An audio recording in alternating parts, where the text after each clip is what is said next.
একটা মজার কথা বলি। আমাদের চাওয়াটা কেমন মা তারই একটা প্রমাণ। এক অন্ধ ব্যক্তি শিবের সাধনা করছে, চোখ বন্ধ করে, মানে অন্ধ তো, তা মনের আনন্দে সাধনা করছে শিবের কাছে কিছু পাওয়ার আশায়। এখন সাধনায় সন্তুষ্ট হয়ে ভোলানাথ এসে সামনে দাঁড়িয়েছে। বলো ভক্ত, তোমার মনে কি বাসনা? অন্ধ ব্যক্তি এমন একটা বর চাইলেন, মানে এমন একটা জিনিস চাইলেন, এক কথাতে সব চাওয়া হয়ে গেল। এমন একটা কথা বললেন, কি বললেন? হে প্রভু, যদি বরে দিতে হয় তবে এই বর দাও, আমি যেন চোখ মেলে দেখতে পাই যে আমার নাতিপুতি তারা 5 তালার উপরে বসে সোনার থালায় ভাত খাচ্ছে। হরি বল। তার মানে বুঝতে পারছেন, অন্ধ ব্যক্তি বর কামনা করছে 5 তালার উপরে নাতিপুতি সোনার থালায় খাবে। তার মানে এক কথাতে সব চাওয়া হয়ে গেল। কিন্তু মানে আমার চোখ দুটো অন্ধ, তুমি আমার চোখে দৃষ্টি দেবে, মানে চোখ ভালো হয়ে যাবে। তারপরে আমার বিবাহ দেবে, সব তোমার দায়িত্ব।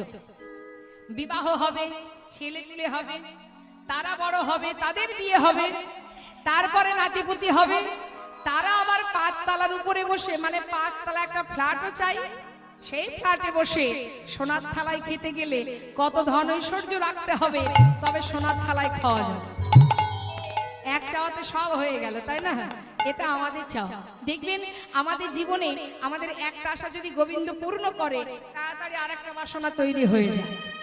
মৃত্যুকাল পর্যন্ত আমরা শুধু চেয়েই যাব, দাও দিয়ে যাও। হরি বল। আর ভক্তের চাওয়াটা একটু বলি মা।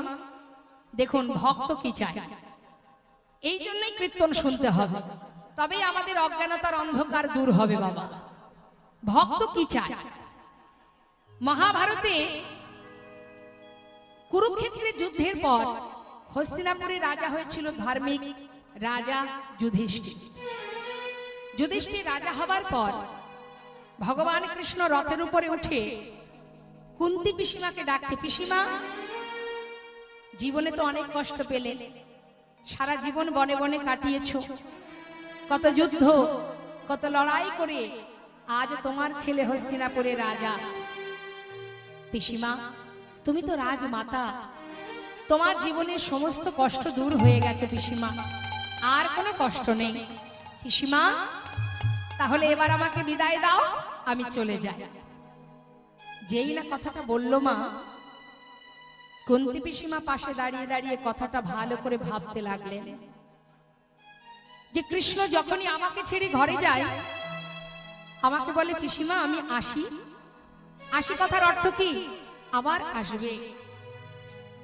কিন্তু চলে যায় কথাটা, দেখবেন আপনারাই জানেন, বাড়ি থেকে কেউ বেরোনোর সময় যদি বলে যাই, তখন গুরুজনরা বলে কি, বল আসি। কুন্তি পিসিমা মনে মনে চিন্তা করছে, কৃষ্ণ আজ যাই কথাটা কেন বলল, তবে কি কৃষ্ণ আর আসবে না? পাশে দাঁড়িয়ে এক দৃষ্টিতে তাকিয়ে আছে ভগবানের দিকে। গোবিন্দ বলছে, পিসিমা, যাবার আগে আমি তোমায় বর দেব, বলো কি বর নেবে তুমি? কুন্তি পিসিমা বললে, কৃষ্ণ, সত্যি যদি তুমি আজ আমায় বর দিয়ে যাও, তবে এই বরে দিয়ে যাও। এতদিন দুঃখ ছিল, কষ্ট ছিল, তাই তুমি আমার সহায় ছিলে, আমার 5 পুত্রের সঙ্গে বন্ধুর মতো ছিলে।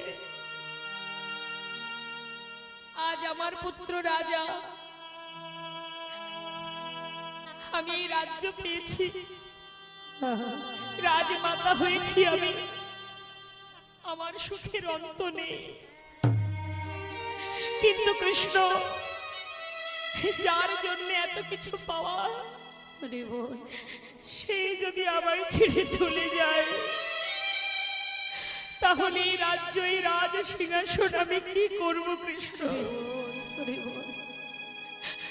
তাই কৃষ্ণ, দিতেই যদি হয় বর দিয়ে যাও আমায়। জীবনের যে কটা দিন এখনো এই পৃথিবীতে জনম থাকবে আমার,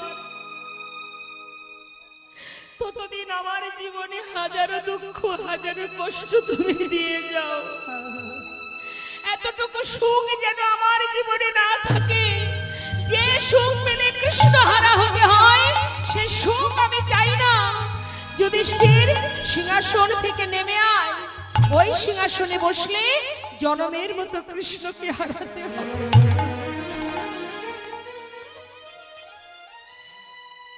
পাশে দাঁড়িয়ে আছে ভীম। মা, তুমি আবার কি চাইছো মা? তোমার কি স্বাদ মেটেনি? এত কষ্ট পেলাম আমরা, সারা জীবন তোমাকে নিয়ে বনে বনে কাটিয়েছি আমরা। মা, সবে মাত্র দাদা রাজা হলো, তুমি আবার কেন দুঃখ চাইছো মা? মা বললেন, ভীম, সারা জীবনে কষ্ট পেয়ে কৃষ্ণকে কাছে পাওয়া, যে সুখে দুঃখে তোদের পাশে ছিল, যে কৃষ্ণ তোদের সহায় ছিল, আজ সেই কৃষ্ণ যদি চলে যায়, তাহলে এই সুখের কি বা প্রয়োজন? সুখে থেকে কৃষ্ণ হারা হয়ে জীবনে কাটানো ভালো, নাকি কৃষ্ণকে কাছে পেয়ে সারা জীবন দুঃখে থাকা?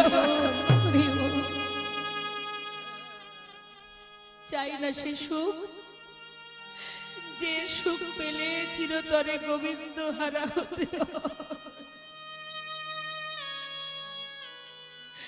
ভগবান কৃষ্ণ রথ থেকে নেমে পিসিমাকে জড়িয়ে ধরে বললেন, পিসিমা, আমি বুঝতে পারিনি পিসিমা যে তুমি আমাকে এত ভালোবাসো। তোমার ভক্তি ভালোবাসায় আমি বাধা পড়ে গেলাম পিসিমা, আমি বাধা পড়ে গেলাম। আমি কথা দিলাম পিসিমা, যখনই তুমি আমাকে স্মরণ করবে, আমি তোমার সামনে যেভাবেই আমি থাকি না কেন, সামনে এসে দেখা দেব। তাই বলি হরি বল, হরি বল। এটা হলো ভক্তের চাওয়া। ভক্ত এটাই চায়, কৃষ্ণ সুখে সুখী, কৃষ্ণ দুঃখে দুঃখী। ভগবান একটু গৌর হরির পরীক্ষা করলেন গোবিন্দকে, দেখে গোবিন্দ কি বলে। গোবিন্দ ঘোষ বললে, প্রভু আমার বাসনা কি জানো? শোনো দয়াময়, আমার মনেতে ছিল গো বাসনা, এক বাসনা মনেতে ছিল গো বাসনা, আমার এক বাসনা, যাব মধুর বৃন্দাবন। কি বাসনা? বৃন্দাবনে যাওয়ার বাসনা।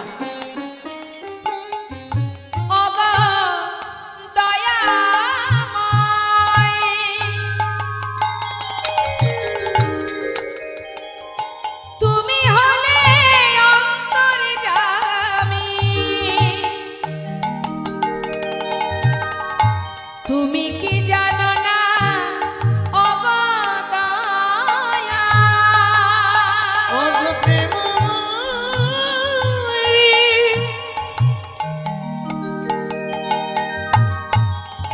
ওগো প্রভু,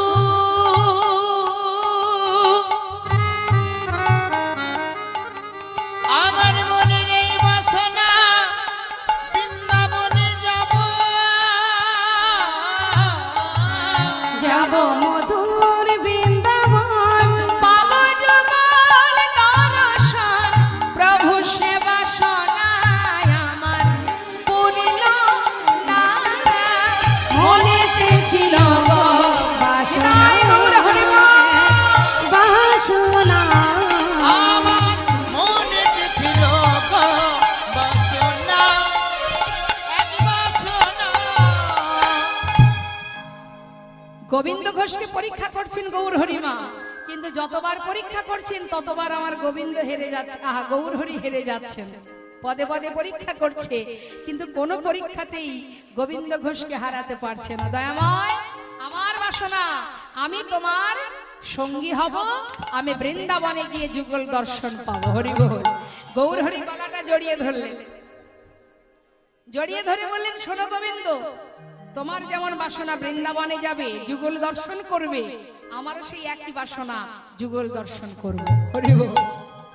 এই বলে গোবিন্দ ঘোষকে পরীক্ষা করবার পর আবার এক পা দুপা করে গোবিন্দ যাচ্ছে, আহা গৌরহরি যাচ্ছেন, আর ভক্তগণ পশ্চাতে ছুটছে গৌরহরিকে স্মরণ করতে করতে যাচ্ছে মা।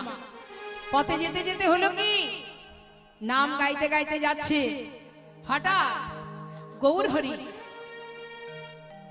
কিছুটা পথ যাবার পর ভক্তরা কিন্তু পিছনে, তারা অনেক পিছনে। এক ভক্ত বলছে, আরে এদিকে আয়।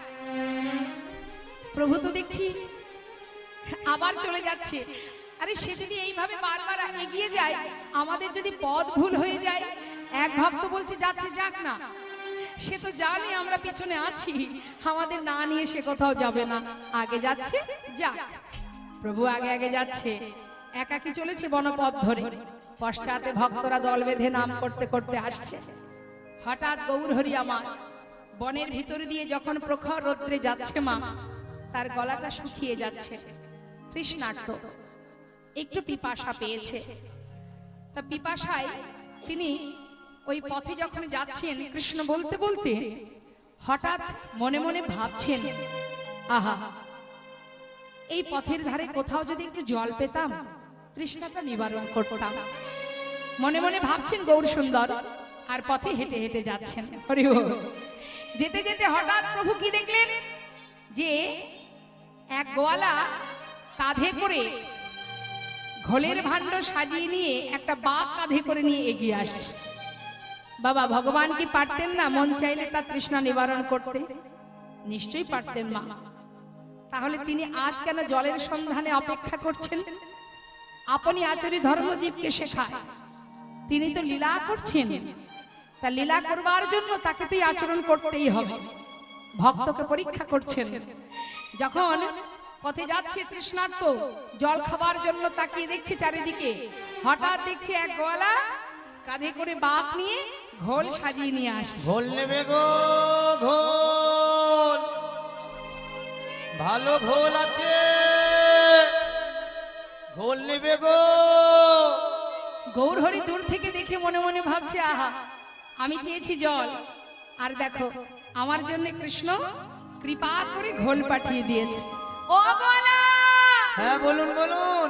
তোমার কাছে ঘোল আছে? আছে আছে। এদিকে এসো, এদিকে এসো। কাছে ডেকে নিয়েছে মা, কাছে ডেকে বলছে, গোয়ালা আমার প্রচন্ড তৃষ্ণা পেয়েছে, একটু ঘোল দাও দেখি। তাড়াতাড়ি করে গোয়ালা কি করেছে, বাঘ নামিয়ে এক ভাণ্ড ঘোল প্রভুকে দিতে গেছে। গৌরহরি বলছে, শোনো গোয়ালা, ওই ছোট ভাণ্ডে আমার হবে না, সবচেয়ে যেটা বড় আছে ওই বড় ভাণ্ডটা আমাকে দাও। হরি বল। গোয়ালা বাবা মনে মনে চিন্তা করছে, যাক ঘুম থেকে উঠে কার মুখ যে আজকে দেখেছিলাম, এই ঠাকুর আজ সবচেয়ে বড় ভাণ্ডের ঘোল খাবে।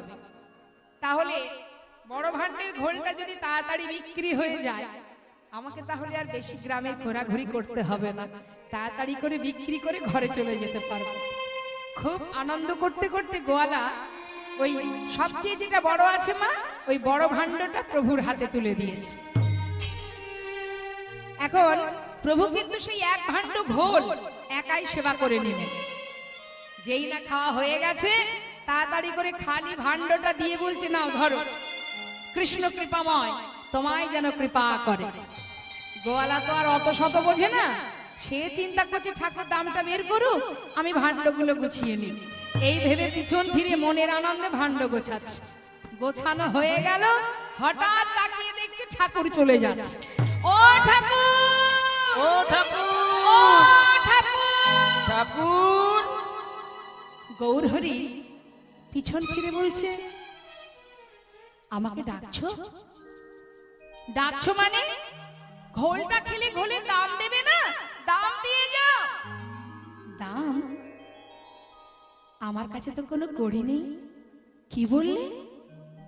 তোমার কাছে কড়ি নেই? তাহলে ঘোল খেলে কেন? আগে বলনি কেন? তাহলে তোমাকে ঘোল দিতাম না।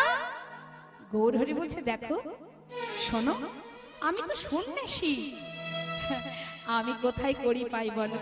আমার কাছে কড়ি নেই। দেখেছো, সবচেয়ে বড় ভাণ্ডের ঘোল খেয়ে এখন কিনা বলে কড়ি নেই। ও ঠাকুর, আগে কেন বললে না? তুমি জানো আমার কত ক্ষতি করে দিলে। হ্যাঁ, এখন ঘোল খেয়ে বলো কিনা দাম নাই। হায় হায় ছাই পোড়া কপাল, ঘুম থেকে উঠে কার মুখ যে দেখেছিলাম, এত বড় ক্ষতি হয়ে গেল আমার। পথের ধারে বসে কপাল চাপড়িয়ে কাঁদছে বাবা।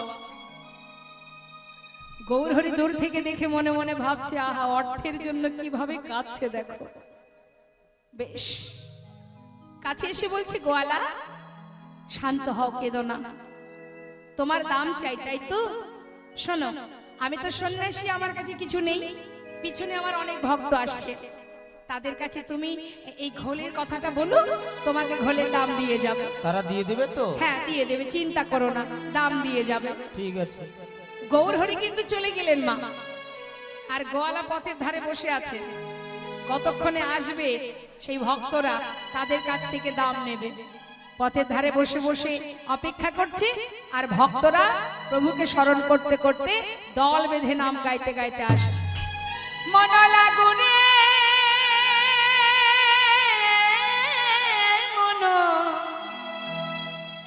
লাগুনে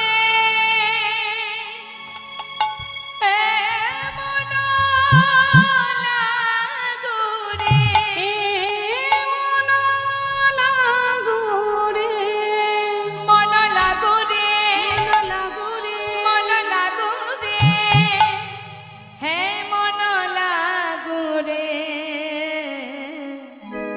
ওদামান তোহারি চরণে মন লাগুরে, তোহারি চরণে মন লাগুরে, তোমারি চরণে মন লাগো রে, মন লাগুরে,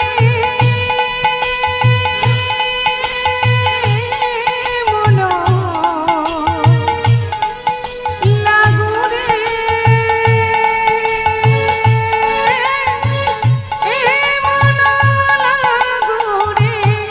মন লাগুরে, মন লাগুরে, মন লাগুরে। হরি বল, হরি বল, তাই তোমার হরি বল।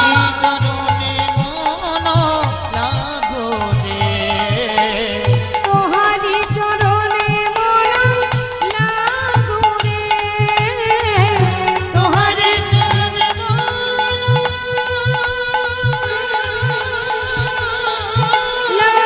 লাগুরে। হায়, বন্ধ করো। কে বললো কথাটা? যে পথের ধারে বসে আছে ঘোলের দাম নেবে বলে বলছে বন্ধ করো। আরে কে তুমি? এইভাবে পথের মাঝখানে বসে আছো, আমরা আমাদের হরি নামে তুমি বাধা দিচ্ছ, কি চাই তোমার? গোয়ালা বলছে, অনেকক্ষণ বসে আছি, আমাকে ঘোলের দামটা দাও তো, আমি যাই। আরে তোমার ঘোলের দাম দেবো কেন? কে খেয়েছে তোমার ঘোল?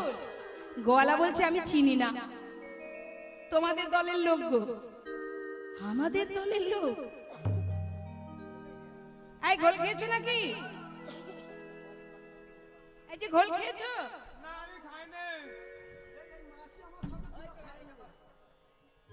মা, আপনারা ঘোল খেয়েছেন নাকি? গোয়ালার কাছ থেকে খেয়েছেন? খাননি? বাবা, আপনারা খেয়েছেন?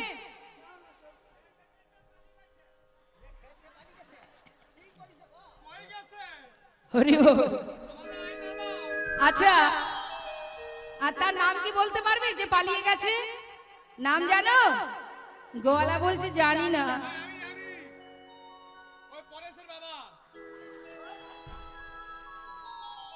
তাহলে গোয়ালার কাছ থেকে তো আমরা কেউ ঘোল খাইনি। আচ্ছা, যদি ঘোল নাই খাবো তাহলে দাম কেন দেব? কি? গোয়ালা বলছে, বললাম তো আমি চিনি না তাকে। হ্যাঁ, সেটা একটু একটু বলতে পারবো। হ্যাঁ, একটু একটু বলতে পারবো। আচ্ছা, তাহলে বলো দেখি দেখতে কেমন? তবুও তো চিনতে পারবো। দেখতে কেমন? তখন সেই গোয়ালা বর্ণনা দিচ্ছে কেমন দেখতে জানো? নবীনা জবানা,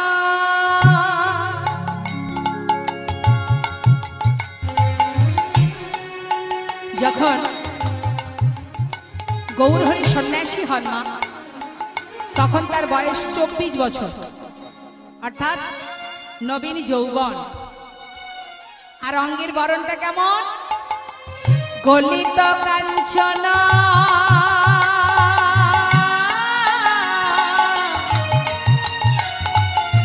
কোটি তটে রাঙাবা দেখলাম নবীন যৌবন ওই না গলিত কাঞ্চন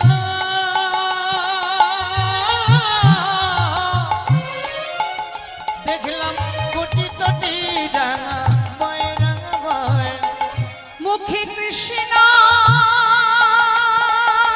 বলিয়া নিজে যায়।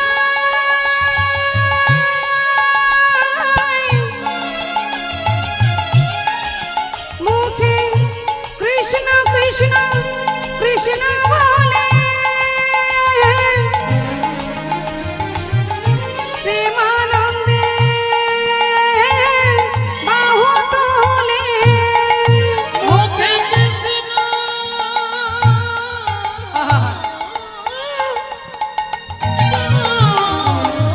বলিয়া ওই না তু বাহু তুলিয়া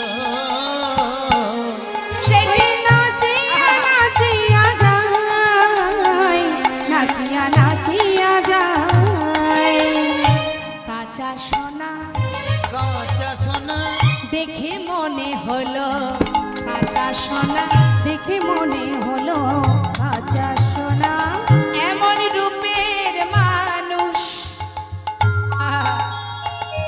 কভু দেখি নাই দেখে মনে হলো কাঁচা সোনা এমন রূপের মানুষ হরিব আমরা কবু দেখি নাই দেখে মনে হলো কাঁচা সোনা ভক্তগণ বলে উঠলেন দাঁড়াও দাঁড়াও দাঁড়াও বুঝতে পেরেছি গো এতক্ষণে বুঝলাম সে তোমার কাছ থেকে ঘোল খেয়েছে সে আর কেউ নয় কাঁচা সোনার মতো দেখতে জগতে একজনই আছেন যিনি হলেন আমার গৌর হরি আচ্ছা আচ্ছা দাঁড়াও দাঁড়াও ও বলা তোমার কাছে ঘোল খেয়েছে কিন্তু দাম দিতে পারেনি তুমি কি জানো গোয়ালা তিনি যেমন দাম দিতে পারেননি আমরা তো তারই সঙ্গী আমরা করি কোথায় পাবো যেই বলেছে কথাটা গোয়ালা চিন্তা করছে হায় হায় ওই ঠাকুর মিথ্যা বললো হ্যাঁ? ঘোল খেয়ে বলে কিনা এখন দাম নাই এখন এরাও বলছে হায় হায় পোড়া কপালে এ কি হলো এখন এরাও দাম দিতে পারছে না ভক্তরা আর কি করবে মা তারা তো আর দাম দিতে পারছে না লজ্জায় সবাই পাশ কাটিয়ে কাটিয়ে চলে যাচ্ছে গোয়ালা চিন্তা করছে বসে বসে কেঁদে আর কোনো লাভ নেই আজকে যা হয়ে গেল তো গেল সব দিন কি আর ব্যবসায় লাভ হবে হ্যাঁ আজ যা হয়ে গেল গেল আজ আর বিকিকিনি করব না ঘরে চলে যাব এই ভেবে যেই না বাঘটা তুলতে যাবে মা হঠাৎ দেখছে বেজায় ভারী কি ব্যাপার আমার বাঘটা ভারী হলো কেন সব থেকে বড় ভান্ডের ঘোল খেয়েছে ওই ঠাকুর আমার বাঘ তো হালকা হবার কথা কিন্তু ভারী কেন ছোট ভাণ্ডগুলি নামিয়েছে ছোট ভাণ্ড নামানোর পর যে ভাণ্ডের ঘোল প্রভু সেবা করেছিলেন সেই ভাণ্ডের দিকে যখনই নয়ন দিয়েছে কি দেখছে দেখছে কানায় কানায় পরিপূর্ণ স্বর্ণ মুদ্রা বাঘ ফেলে রেখে ছুটতে ছুটতে যাচ্ছে গৌর হরি গৌর হরি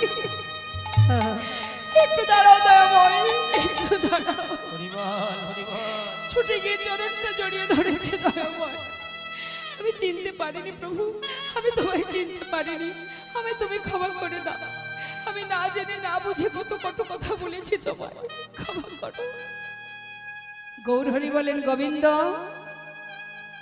আহা যে ভক্ত চরণটা জড়িয়ে ধরেছে তাকে প্রভু বলে উঠলেন শোনো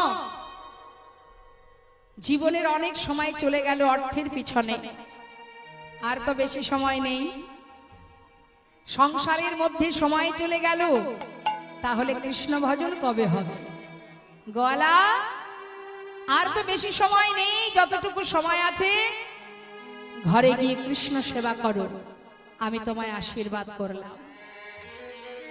গোয়ালাকে আশীর্বাদ করে তাকে বিদায় দিয়ে ভক্তগণ সাথে করে নিয়ে প্রভু পৌঁছালেন। কোথায় যাচ্ছে? নানা গ্রামে ঘুরি গড়া আইলা পূর্বস্থলে। নানা গ্রামে ঘুরি গোরা আইলা পূর্বস্থলে। তখন নানা গ্রামে ঘুরি গোরা আইলা পূর্বস্থলে। ভক্তগণে সবে মিলে হরি হরি বলে। ভক্তগণ সবে মিলে হরি হরি বলে। ভক্তগণ সবে মিলে হরি হরি বলে।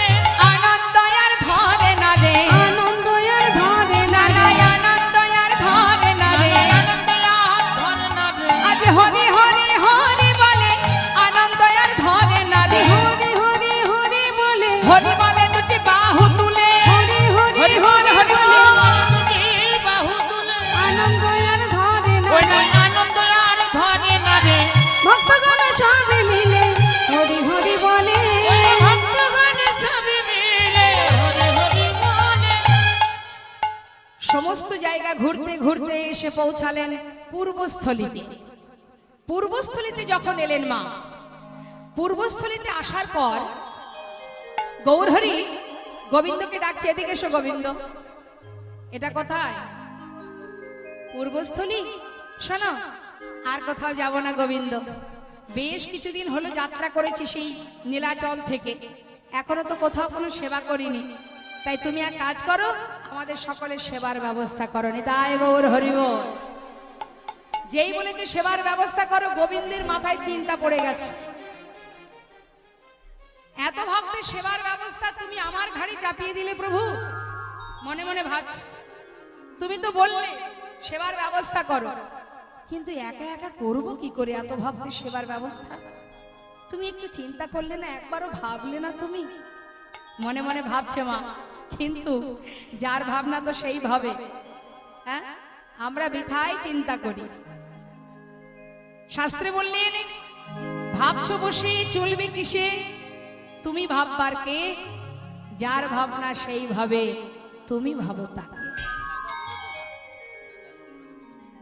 তা বাবা, যতই আমরা চিন্তা করি না কেন, যতই ভাবি না কেন, তিনি যেটা করাবেন আমাদের সেটাই নিতে হবে। তার বেশি কিছু তুমি পাবে না, কি তাই তো?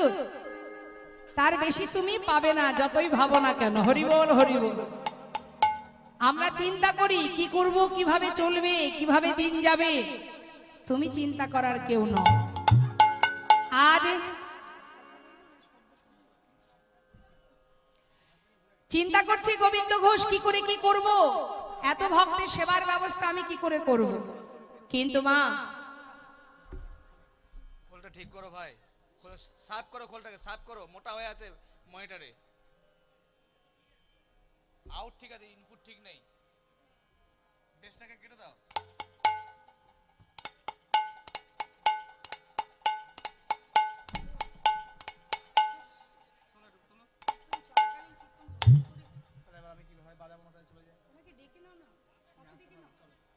জয় রাধে। একটু ওখান থেকে উঠে এসো, কি সমস্যা হচ্ছে দেখো।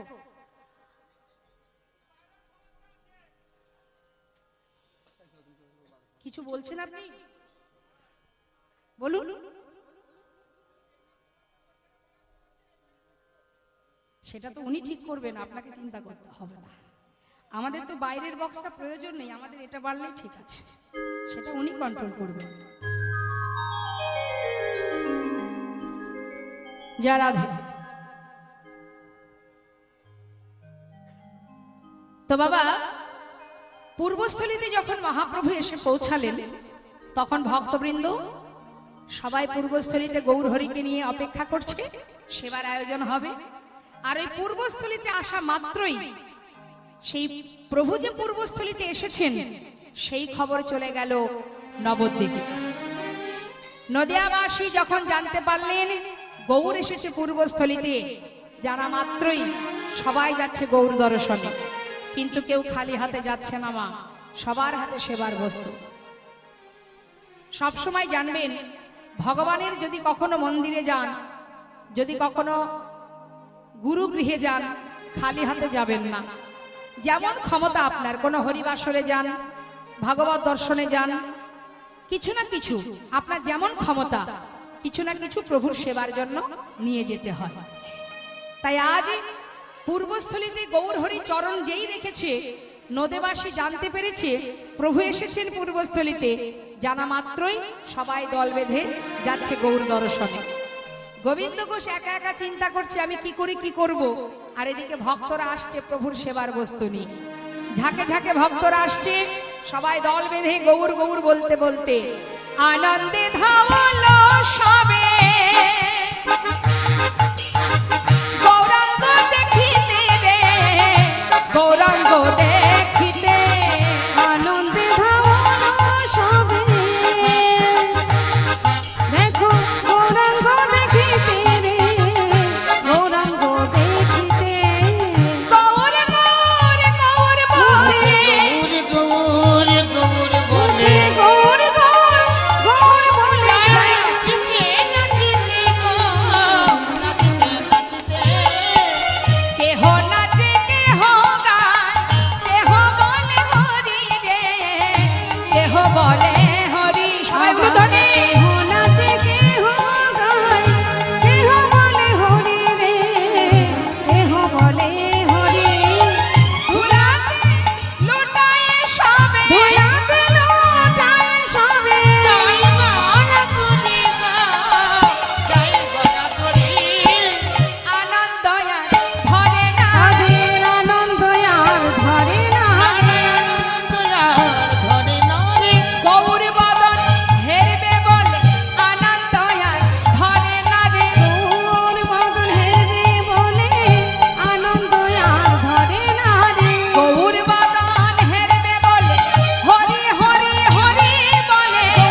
হরি হরি বলে।